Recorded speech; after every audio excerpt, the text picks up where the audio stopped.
প্রাণের অস্তিত্ব খুঁজে বেড়াচ্ছে মহাকাশ। আল্লাহ তো আগেই বলেছেন অসংখ্য প্রাণ আছে মহাবিশ্বে, কিন্তু কোরআন বিশ্বাস করবে না। এভাবে ঘুরতে ঘুরতে যখন জান্নাতের দেখা পাবে, পাবে না যদি পায় আর কি, তখন মানুষকে বলবে একটা গ্রহের সন্ধান পেয়েছি, গ্রহের মধ্যে হুর পড়িয়ে আছে, যাদের ওড়না দিয়ে এমন সুগন্ধ বের হয়, যার ওড়নার কোনা যদি পৃথিবীতে নামিয়ে দেওয়া হতো তাহলে সারা পৃথিবী সুগন্ধে ভরে যেত। তখন মানুষ বিশ্বাস করবে হ্যাঁ আছে। যদি ওরা বলে জাহান্নাম বলতে কিছু আছে যেখানে আযাব দেওয়া হয়, শাস্তি দেওয়া হয়, 19 জন বড় বড় ফেরেশতা আছেন, তখন এই বিশ্ববাসী বিশ্বাস করবে হ্যাঁ আছে। এগুলো সবকিছুই প্রথম আকাশের অন্তর্ভুক্ত। এরপরে আছে দ্বিতীয় আসমান, তারপর তৃতীয়, তারপর চতুর্থ, এরকম করতে পারবো 7 আসমান।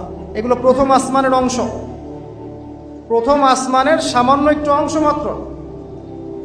এভাবে 7 আসমান, এবং প্রত্যেক আসমানের মাঝখানে ডিস্টেন্স হচ্ছে 500 বছরের পথ। 7 আসমানের উপরে আছে কুরসি, ওয়াসিআ কুরসিয়ুহুস সামাওয়াতি ওয়াল আরদ। আল্লাহ পাকের কুরসি এই 7 আসমানকে ঘিরে আছে, সুবহানাল্লাহিল আযীম। এর উপরে আছে মহাসাগর, একটা সাগর। এগুলো বিশ্বাস করবেন এখন বললে, কালকে নাসা গবেষণা করে বের করলে বিশ্বাস করবে। কথা বুঝতে পারছেন না? এগুলো মোটেই বিশ্বাস করবে না মানুষ এখন।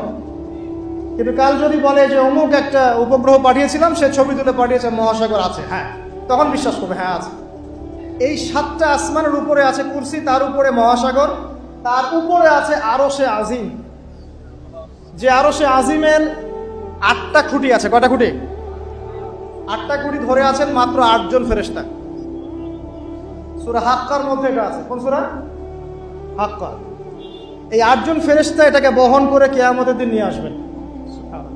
তাদের শক্তি চিন্তা করেন। আর একজন ফেরেশতার ফুৎকারে এই যে দেখছেন গ্যালাক্সির পর গ্যালাক্সি হাবিজাবি সব ধ্বংস হয়ে যাবে।